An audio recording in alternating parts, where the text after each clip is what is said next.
Hello, everyone, and welcome to the Center for Innovation in Campus Mental Health webinar series. We're just going to wait one more minute for people to slowly file in before we begin.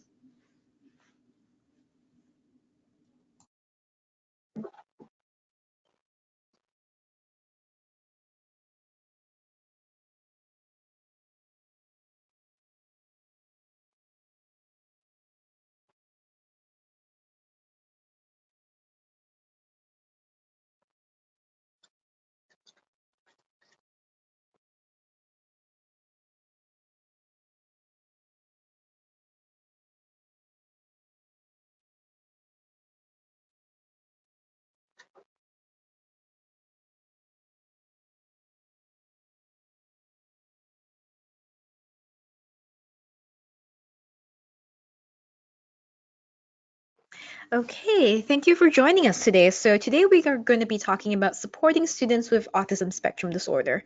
So just a couple of things before we begin. My name is Perlin Ng. I am the Research and Knowledge Exchange Coordinator for the Center, and our presenter today is Cindy Lau Chan, and she is a counselor at Seneca College. Thank you for being with us here, Cindy. And so for everyone who's on the webinar, you are on mute, so you're on listen only mode. If you have any questions or anything that you want to raise during the webinar, there is a question function on the menu that you should see there, and also a chat function. Feel free to use either. We will be taking up questions towards the end, but like in the last 10 to 15 minutes. Other than that, there is also a handout of the presentation slides, which you see under the handout function. And there's also a survey that's going to come at the end of the webinar, just for us to know, what are you looking for in the webinar? How did you find it? Whether or not our speaker was excellent, because she is. And that's it. So I'm going to hand it over to you now, Cindy. Just going to change the presentation. So there we go. Take it away. Okay. Hello, everyone. Let me just get started. Okay. Oh, don't want presenter view. Can everyone see my slides? Perlin, it's okay? Yep, looks good. Okay, perfect. Actually, for some reason, the webinar application is blocking part of your screen. There we go. There we go. You should be good now. It's good? Okay. Yes. Perfect. Okay, so my name is Cindy Lau Chan, and I am a mental health counselor here at Seneca. And today we're going to talk about some of the services that we are offering here at Seneca for students on the autism spectrum. Okay. So, hang on, sorry. Now something is hiding my view. So, oh, there we go. Okay. So why do post-secondary students with ASD need support? I just want to give a special thanks to Tara Conley from Algonquin College, who has consulted with us and tirelessly worked on providing supports at Algonquin and then sharing a lot of that information with us. And I'll go through a bit of our ASD transition program that we had this year. This year was the first time we ever had an ASD transition day for students trying to transition into post-secondary for the first time. And then I'll go over some of our peers program. So what is peers? A lot of you may or may not have heard about peers. So it's and also a way for you to bring peers to your campus. And then talk about some future collaborations and projects. Okay, so Perlin, here are some of the polling questions.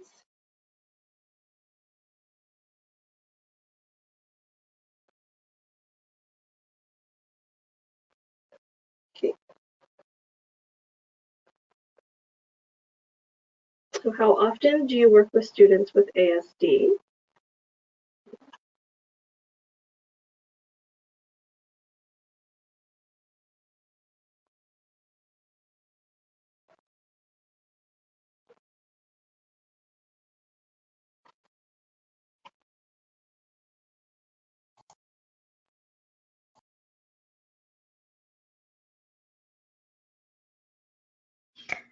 Okay, looks like it's leveled out. Cindy, shall I close the poll? Okay, so where's the answers, I guess? Oh, yes. So that's Oh, let me see. Share. There we go. Oh, okay. Are you So seeing that? Yes. yes. So I guess 50%, 57% is pretty occasional. Okay, we've got some that have never worked with people on the autism spectrum. Okay, thank you. Next question, please.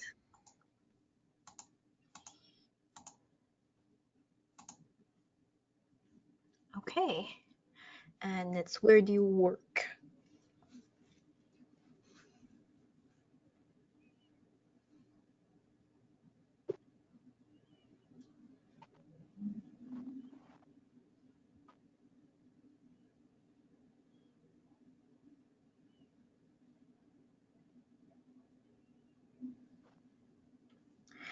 Okay, and just go ahead and close it now. Looks like the responses have leveled out.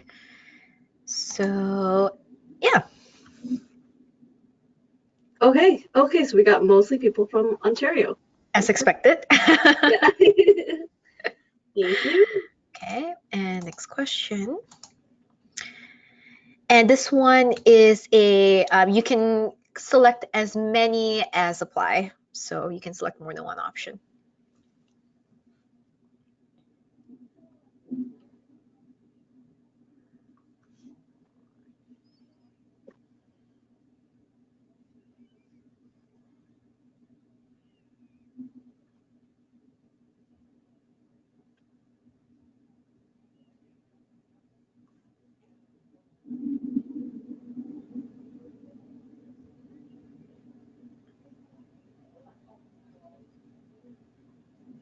Okay, it looks like people have done voting, so I'm going to close that, and that's what it looks like.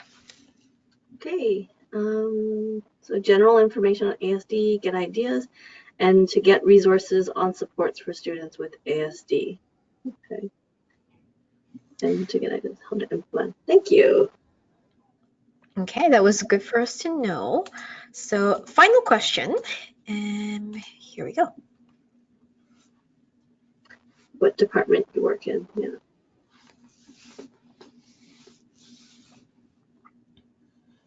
I hope I can answer, most of your questions. If not, you can always contact me, and I'll have my contact info at the end of the webinar. And I would be more than happy to work with you to try to find the resources for your area. Okay, gonna close the poll, and we have most people in counseling accessibility. Okay. All Sounds right. great.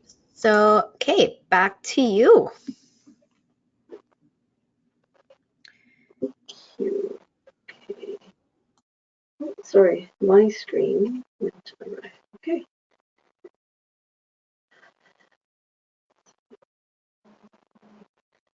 So I guess I was asking in that sense to see how much detail I would have to talk in terms of the next couple of slides. And based on the questions in the poll, it looks like I don't have to spend too much time on this part. So, what is autism spectrum disorder?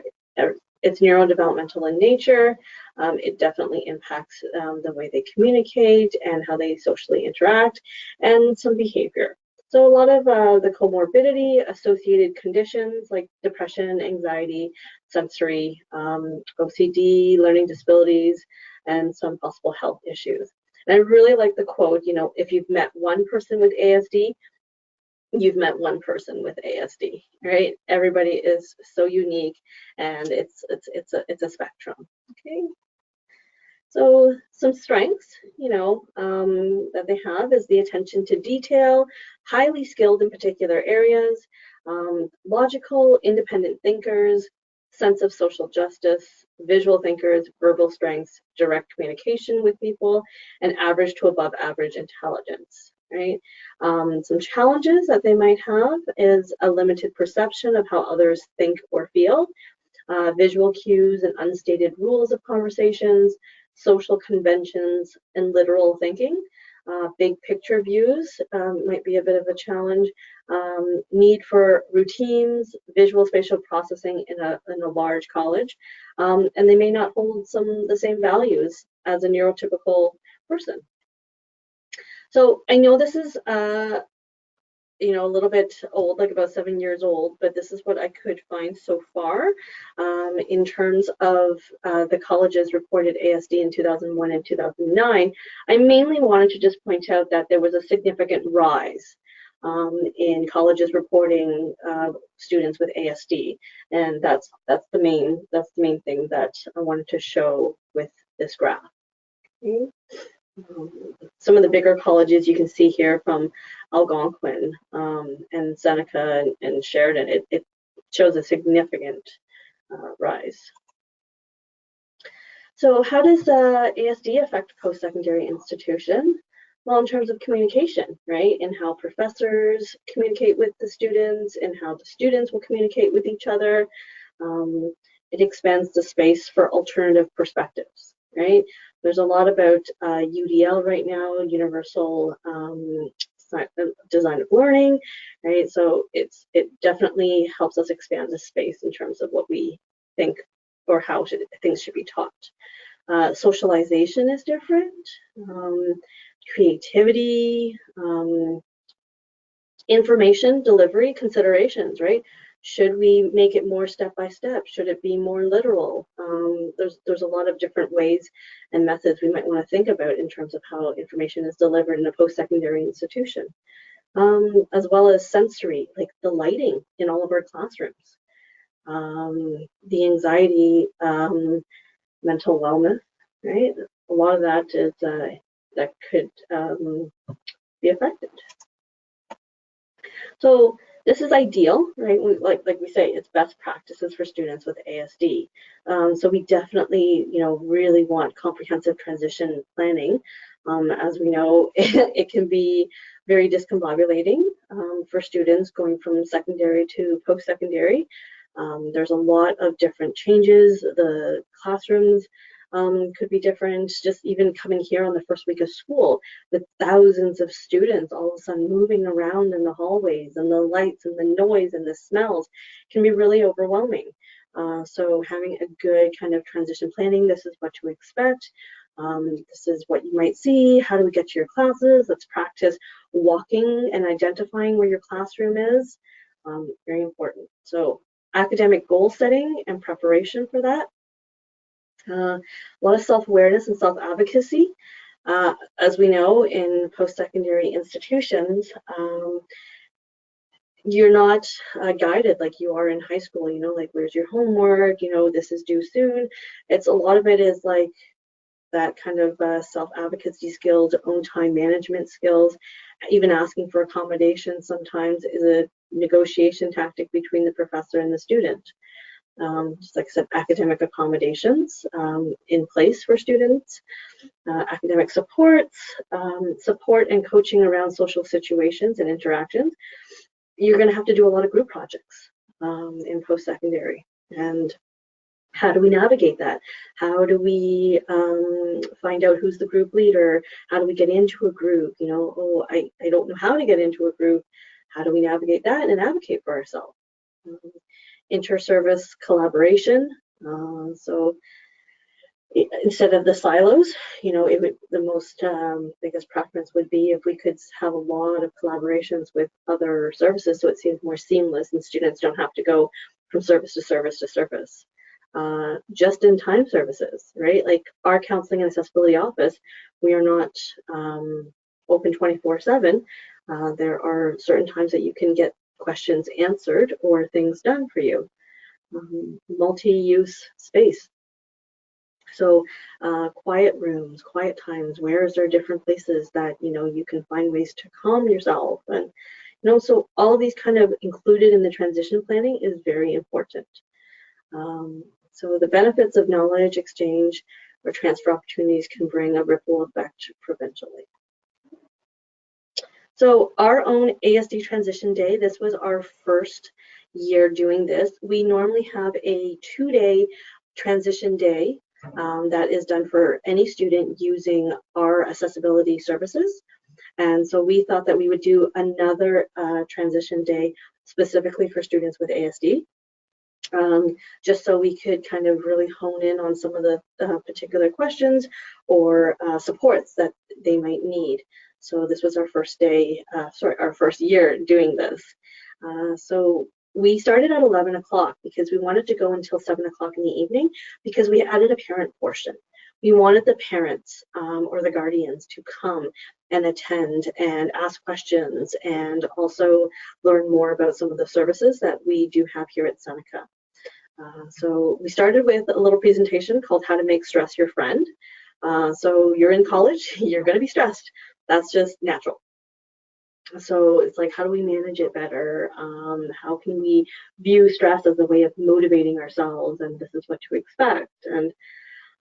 And then we had lunch in the cafeteria. So it wasn't like, okay, let's just all go down to the cafeteria.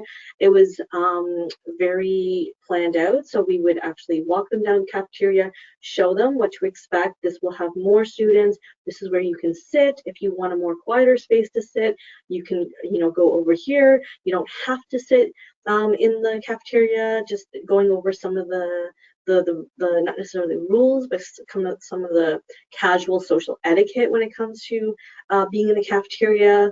We gave them lunch cards so they could actually experience what it's like to go through the lineup and to pay for your own lunch. So all of these things, we had students really fine with just sitting in the main cafeteria area with a crowd around them. We had some students that said, could you please take me to a quieter space?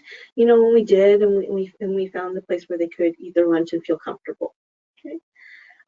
Then we had a session on Help Now for me as a Senecan. And that was done by our learning strategist. And what she did was she actually had them in the computer lab and gave them all a USB. And she had a little document filled out for them, and not filled out, but she had a document, a template for them. And as Sherry went through some of the questions, she had the students fill in the information that would be suitable for them. And then, so I'll go over that in a bit too. And then we actually had a professor come in and do some unwritten rules of the college classroom. Okay, then we had a break, and then we did a tour of the test center, the learning center, the library, and quiet areas. Okay, then we did a little session on self-advocacy and accommodations. And then at 5 o'clock, we asked the parents to join. We had a program called Specialist Sterna Canada come in, and I'll talk about that in a bit. And I talked about Peers, our program, and we had Alana come in from Improbability, and we had a Smile Mentor program here at Seneca. So then we did feedback and dinner, and then the students went to one room with Sherry, and then I did a Q&A with the parents. And Sherry did a session with the students about what's the difference between secondary and post-secondary. Okay, then we did a wrap up, and all the topics that we covered were made accessible on a shared drive afterwards. So like I was saying, it was a takeaway sheet for Sherry's section of the Help Now for me as a Senecan. She had stuff on there like, I don't know anyone, what can I do? And so, we would come up and brainstorm with some ideas, and the students would write down on their own takeaway sheet what they wanted to have or to do for themselves. Difference between just-in-time services and urgent matters, right? Because how many times do we have students running in saying like, oh, this is urgent, I need this question answered right away, right away. But we none of us are available. We are booked in with other students. So is this something that can wait? So we kind of distinguished between what services may or may not be able to wait. I am upset. What can I do or use? So we kind of talked about different things that you can do or use. And my Seneca email is not working. Where do I go? Who do I talk to for academic issues, right? And so it was a nice takeaway sheet for them to be able to have something tangible that they could say like, oh, okay, yeah, this is who I'm supposed to go to for this issue. So it cuts down a lot of that uncertainty or searching. The unwritten rules of the classroom, the professor kind of talked from her perspective, what it's like for a professor to receive, 20 emails a day. How many emails should be sent to a professor about something a day? How are assignments given out? What does the professor think about accommodations? Lecture goes too long. What should the student do or what not to do, right? Should we disagree with the professor. What would that look like for the professor? The professor makes a typo or spelling mistake. What should you do? Can you leave class early? How do you go to the bathroom? Do you get a pass? So a lot of these kind of unwritten rules that maybe a neurotypical would automatically somehow follow. We kind of more explicitly laid it out and explained it and gave a rule around it. So one of the programs that I had talked about that the specialist Cerna that we had the parents come in on, this is a brand new partnership at Seneca. It's an employment bridging program, and it's specifically for neurodiverse students in Ontario. They were finding that more and more students that were graduating from programs that were neurodiverse were not getting jobs in the sector that they had gotten a diploma or a degree in. So, what's missing? What's the gap? What is going on? Why is that an issue? So Specialist Sterna uses kind of specialized recruitment and management training to kind of take down some of the barriers.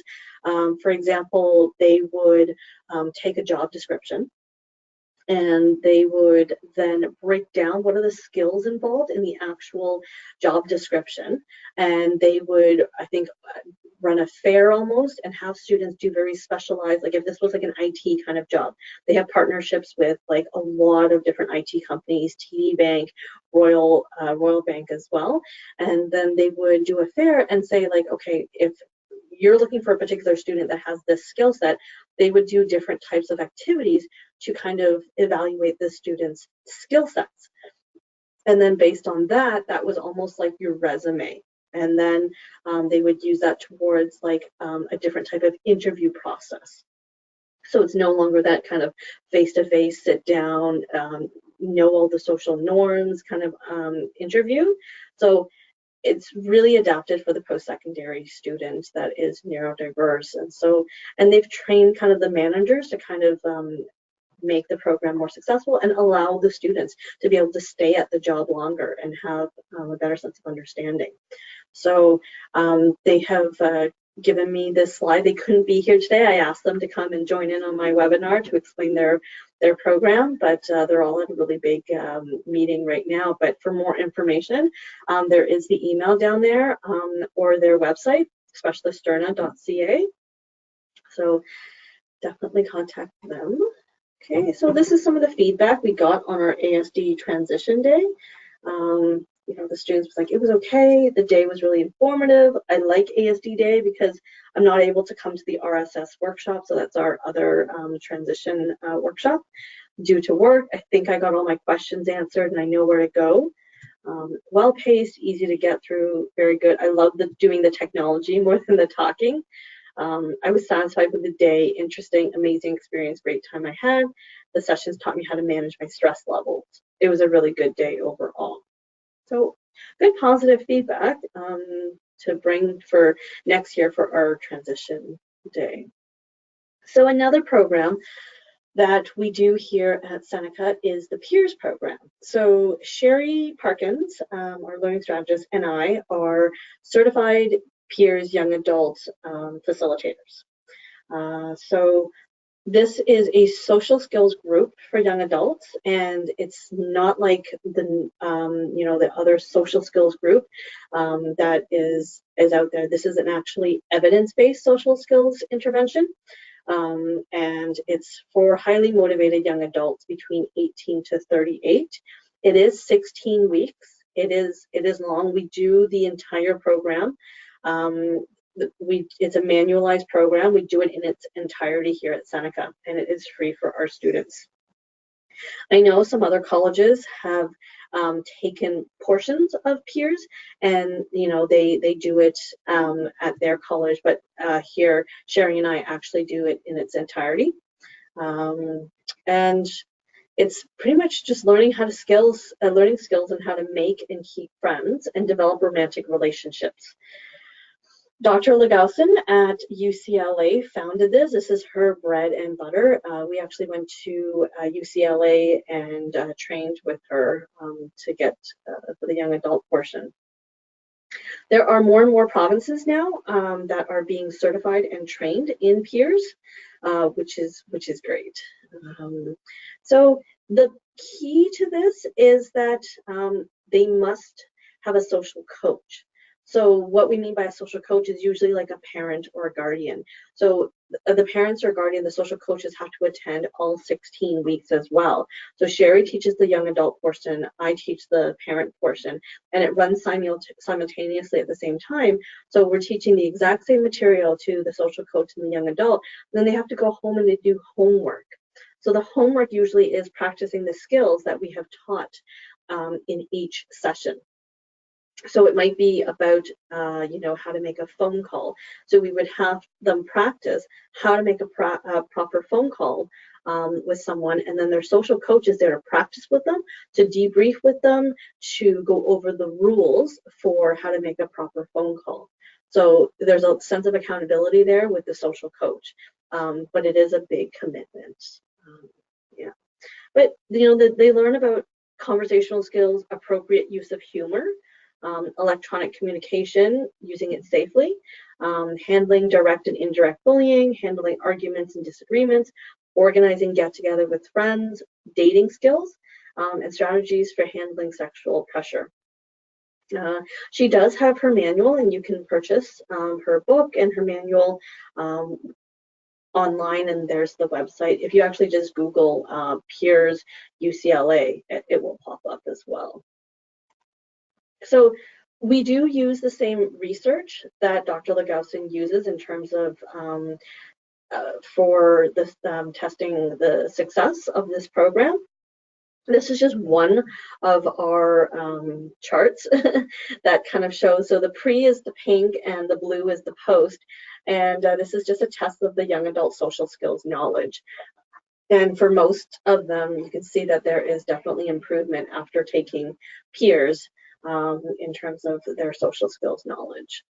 And we have found that there is a lot more awareness that is developed within themselves about what they need to do in terms of the social norms, or like the things to do when they are interacting with people. So some of the research scales I have listed here that we use. We do young adult and social coach packages. So the social coach will do packages that score about the same things that the young adult are scoring for themselves. We do it pre-peers, post-peers, and also 6 months post-peers.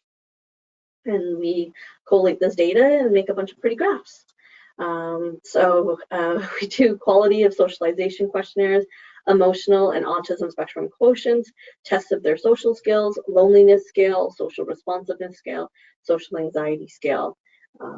Sherry and I did present something on this last year at Caucus in Ottawa, and we kind of also did like a mock session of what one session would feel like if you were in the group.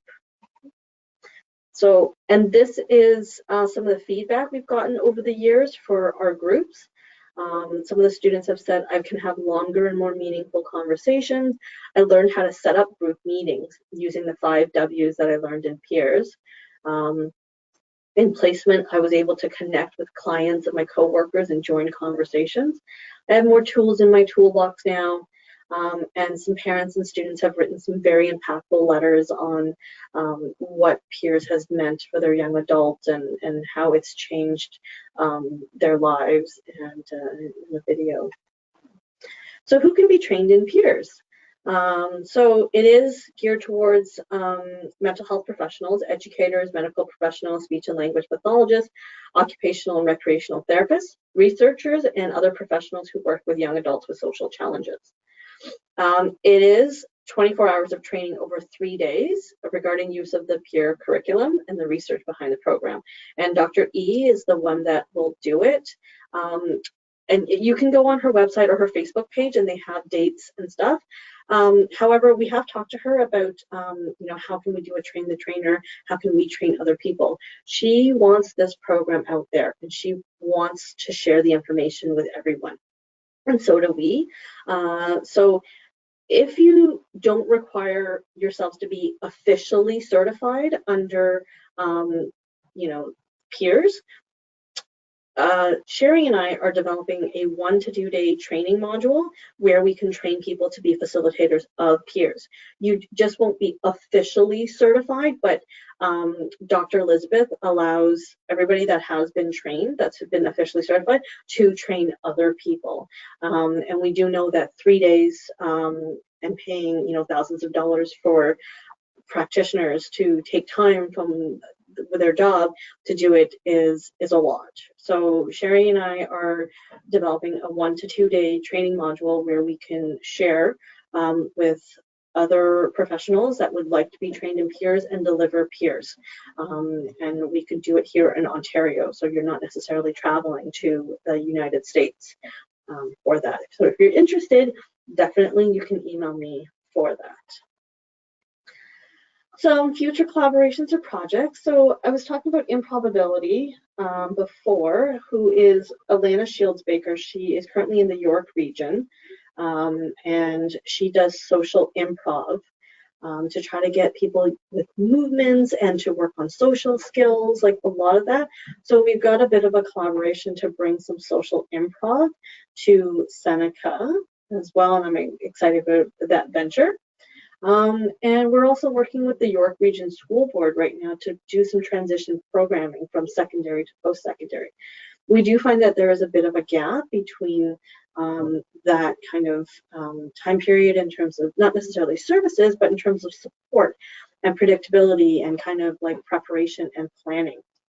So we're trying to make a more purposeful way of kind of doing a transition from secondary to post-secondary with students and parents on the autism spectrum. Hopefully once we kind of work out something with the York Region School Board, we can expand it out to, the Toronto District School Board or other school boards that feed into Seneca as well. Okay. And then hopefully Sherry and I can get a chance to do the peers training, and we can train all the institutions in Ontario, so then all colleges and universities are able to deliver peers to their students as well.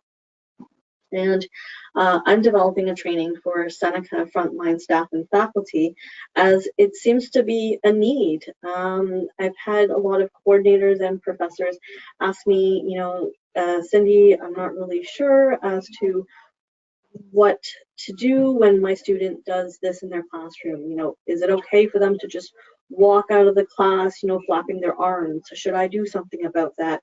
What if the student is talking too loud or too much? What do I do? What do I expect? So a lot of that kind of, I'm hoping with some training around that, we equip more people with some education about that. Okay. So questions and answers, hopefully. And that's my contact info on the bottom there.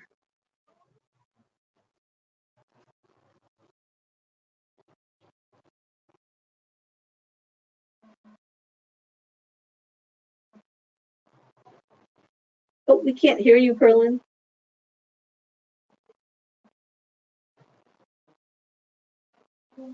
Nope. How about now? Yes. Okay, that was strange. My mic has been having trouble all day. Yeah, so we will be opening it up for questions right now. So just go to the question or chat function and type in your question. And we have a couple of questions. Let me just open them up right now. Yes, I will be emailing the slides if you register for the webinar, and email is going to go out tomorrow with a recording of this webinar and also all the slides. However, if you want to look at the slides right now, it's also under handouts, which you should see under the menu, and you can download a PDF of the slides right now. Okay, and another question. So we have a question for you, Cindy. When will peer training be available through Seneca? Well, as you know, September startup is really, really crazy. So I can't even give you a date right now, but we are working towards hopefully having something by, I would say, earliest November, December. I would say earliest, but please don't hold me to that. Really depends on kind of what happens around here and how busy we get. But that is one of the top things on our list. Okay, great. Another question. How many ASD students attended your transition session? So we had 14 students attend our transition session. It's the first time we've ever done it, so it was a small pool, and it did get started late this year. So we're hoping the numbers will go up for next year, as we are also getting in touch with the secondary students and putting it out there with the transition day. So Great. So this is a pretty good question. How would you help undiagnosed students who you believe has autism or a neurodiverse condition? Well, if they're in a college or university setting, I would probably most likely refer them to see a psychologist to get an assessment. And then also asking the psychologist and consulting with them saying, like, you know, I suspect that this student may be on the spectrum. And so they could add in some of the other questionnaires or assessments that they use to test if a student has autism. And hopefully if they're on OSAP, then you can use the bursaries to pay for those assessments as well. Okay, thank you. And so just waiting for a couple more questions to come in. But in the meantime, my question for you is, so why do you think that, you know, Seneca has so many programs and then so many initiatives for students with ASD? Because I mean, obviously you want to support all your students, but why the focus on ASD in particular? That's a good question. I think it just happened by on demand. We had I had a coworker, a counselor here that was working here previously, that had a big interest in supports for the students with ASD. And so he had really pushed for getting us trained in peers and bringing peers to Seneca. And so it kind of started and branched off from there. And then we just saw the need. So it was kind of like meeting a need. I see. And are there like quite a large number of students at Seneca that you would say have ASD? It's getting larger and larger. Yeah. I can't Yeah. give you an exact number in my head because we are spread out across 5 campuses. Yeah. That makes Yeah. sense. Yeah. Yes. But I would say in the hundreds. So in the hundreds. Yes. Wow. Yeah. That is pretty that is quite substantial. Yeah. Um, and my other question is, I lost it. Like when we were talking, I had something like, oh, that's really interesting. I wonder if you can elaborate more on that, but I lost it. So maybe it will come back to me in a couple of minutes. Okay. But in the meantime, I think, oh yes. Somebody else just sent in the question. Are there other resources you would recommend for us to provide to faculty or websites that you can send direct people to? I would say probably Autism Ontario. Okay. Yeah, Autism Ontario. Dr. E also has a lot of information on her website, and Temple Grandin, right? Sometimes there's like different talks and there's different autism conferences. There was one that happened in May, and you know, it was great in terms of resources and learning about different things. But with faculty, a lot of times I've directed them to Autism Ontario, but also just an open discussion with what they're seeing, what they're experiencing, and what their question is, because sometimes it can be worked out in terms of an accommodation or something that's just very specific to that particular student. Yep. Okay, makes sense. Thank you. Just going through, see if there are any other questions.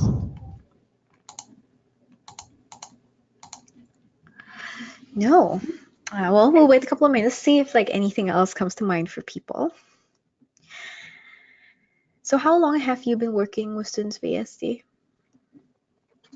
Students in particular, I would say 5 years. So I've been here at Seneca for 5.5, close to 6 years. Mhm. I worked in children's mental health before, so my Oh, experience working with students with ASD goes, with younger kids from the ages of 0 to 18 goes back about like 10 to 12 years. mhm. And what do you find in particular, like anything interesting about working with this particular population, like students, I mean, Um, Interesting. post-secondary students? I don't know.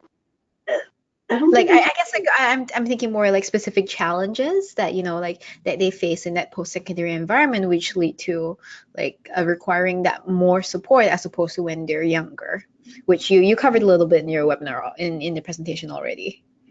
I think it's a sense of independence. The self advocacy and the independence, getting those skills strengthened, Hmm. and how to navigate the post secondary worlds.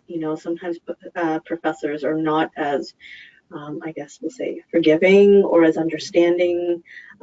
So helping to navigate that would be a challenge on that part. A lot of times I have parents come into every single session with their child, and it's like, okay, no, it's okay. Let's do this on our own. Let's have our own session if we need to. We'll give you a recap at the end of the day or at the end of the session. Yeah, that's interesting. I found that particular point about, navigating university quite interesting because it's true. Like I think in the post-secondary like academic environment, there's often so many unwritten rules and protocols for like, contacting your professor or like how to behave in the classroom that it is very like quite difficult if you're not used to those social norms. Oh yeah, for sure. Or if they're not explicitly stated. you know? Exactly. Yeah. Yeah. Yeah.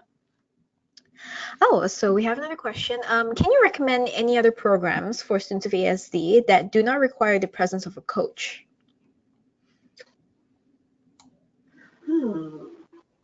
Well, like I said, right, people do use peers and they do pieces of peers. And I have heard of people doing peers without the social coach piece. So there's ways of being creative in terms of how to use peers and what is taught within peers, um, without the social coach. We even tried last year, we tried it with student mentors.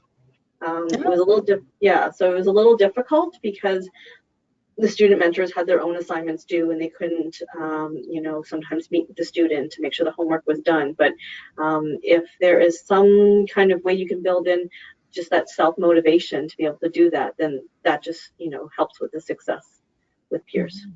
Mhm. Mhm. And so those student mentors that you mentioned, like were they also students of ESD or not necessarily? No, they were more neurotypical students. Right. So Okay. when we run peers in Sherry's young adult room, she Mhm. has 3 or 4 volunteers Mhm. in her room because they do role plays. So the interesting part is that the material, they do role plays as to, what's an appropriate way of doing the social skill and an inappropriate way of doing the social skill. So we ask for volunteer students from, like, say, the behavioral sciences program Mhm. or from our autism certificate program. We see who wants to volunteer and come in. Yeah, and Okay. they do the practice sessions with our students as well. Oh, okay, okay, I see. Another question. On the slide about research skills, do the templates for these skills come with the peer program? No. We had asked, Dr. E about which scales she used, and so she gave all of them to us. So we are more than happy to share. There are ones that you have to, there's, I think, 2 of them that you have to buy because they are copyrighted. But the other ones, some of them we were free to use. So if you email me and you're interested in doing those, I can share with you what I can. Yeah, awesome. So, yeah, that is Cindy's email right there on the slide if you want to reach out to her.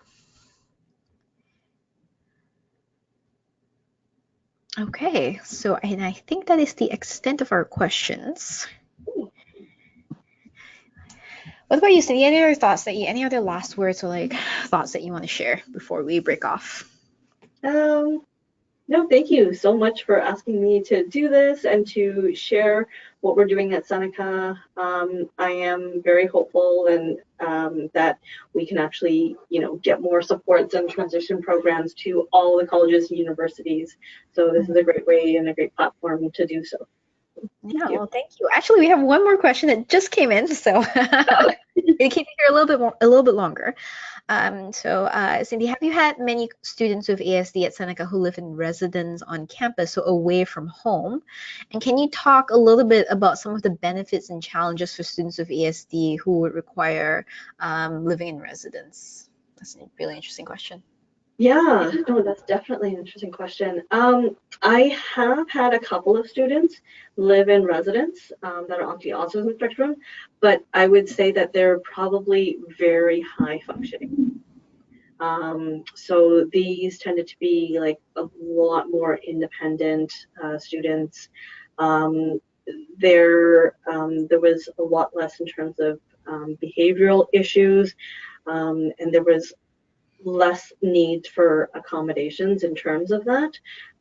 So it was a lot more just like kind of one-on-one sessions, like in terms of saying like, okay, what kind of things are you experiencing? Okay, so what happens when you're walking down the hall and someone is standing in your way, or just kind of going over some of the scenarios that could possibly happen in the residence and how would they navigate that. But I would Mhm. say that most of them have been very high functioning. I see. So for someone who is not high functioning, it probably would not be, well, as practical or as easy for them to live in residence. Probably. Yeah. Yeah. Well, so that was our last question. And thank you so much. And I am going to guess that nobody has any more last minute questions. But no, thank you very much, Cindy, for sharing your knowledge on this topic. Like it's something that we've received feedback from in the past that people want to know more about. Because yeah, we are seeing like rising rates. Oh, somebody just said, wait, I think they have a question. Every time I want to tie it up. No, but I that's great. know. That's great. No, keep the questions rolling. We are here until 2 o'clock. So, I mean, if there are no questions, we can break early. But if not, then we're happy to continue. So just wait a bit for that question to come in. But yes, as I was saying, like we've over the last couple of months, we've received quite a lot of feedback and that people wanting to know more about this. Yeah. So okay. So the last question that we have is actually, do you think Sheldon Cooper on The Big Bang Theory is on the autism spectrum? Funny that you asked that because in a lot of my trainings and the kind of any kind of ASD sessions that I do, I always have a clip of The Big Bang Theory.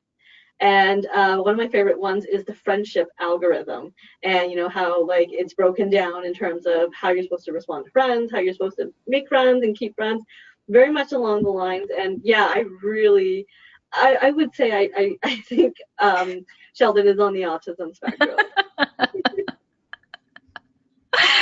Okay, and on that note, oh no, okay, now we have a little bit more of a serious question. Okay, Could you please shed some light on specific supports for ASD students with challenges with math courses? math course. Is that something that you would know, Cindy? In terms of, I'm guessing your question is around accommodations. I'm not sure. Could the person who asked the question please no, not accommodation. Okay. So, could you please elaborate?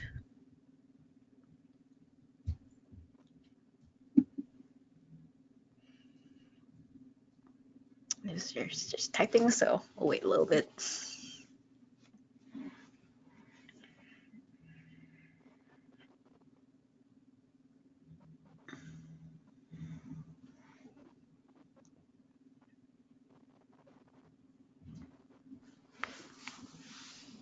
Okay, while we're waiting for them to elaborate, oh, they just did. Okay, it's about the challenges that have to be with math word problems. I'm not sure that I understand that fully. Like, Mhm. are we talking like verbal comprehension for math? Like when they, when they give you a situation and you're supposed to figure out the equation for that? But either way, Cindy, I think it's probably like they're saying specifically students with problems with math, but not about accommodation. It's just like their challenges, I guess, understanding or so the person says computation is not a problem. It's hmm.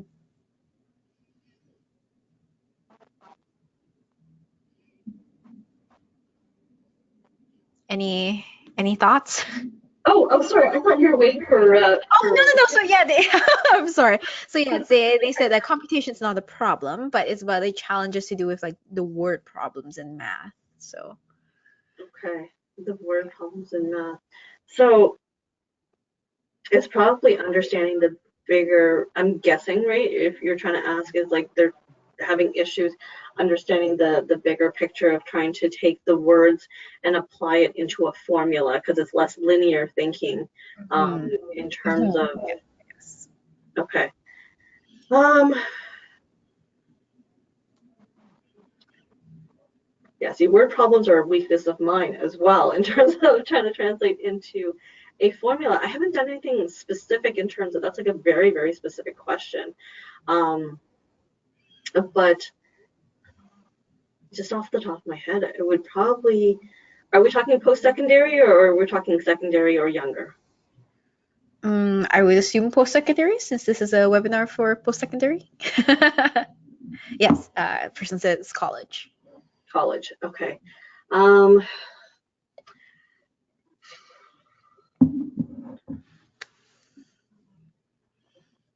yeah, other than being probably, because it's abstract, sometimes it's a bit of abstract thinking.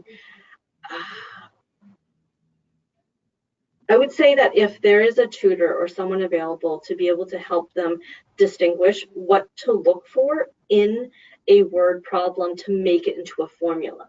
So, like, if there's certain words or keys to, like, I don't know, just to be able to teach them to say, what they're trying to say here is like, this is what associates with this, how to turn it into something that is more linear. I don't know if I'm Mhm. making very much sense, but That makes sense, I think, to me. Yeah. I have a student that has a very specialized tutor um, that does this. So I don't know what they do specifically, but I know that one of my students has a specific tutor that specializes in kind of doing this with my student. I'm sorry, so that's not a very good answer with much answers, but um, No, I think this addressed the question. So I think we have time for just one last question, and that is, uh, each student is so I know that each student is unique, but do you find that there are some accommodations that are more frequently required for students with ASD? um, we go through some of them. Yes, I would say yes. Some of them is the alternative format. Of alternative format in terms of the group work.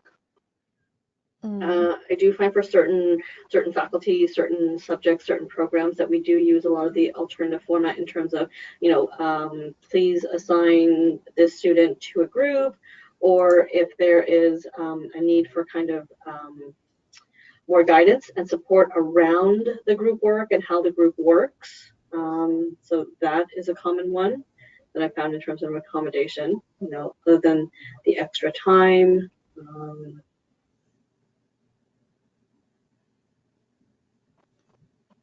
Anything else?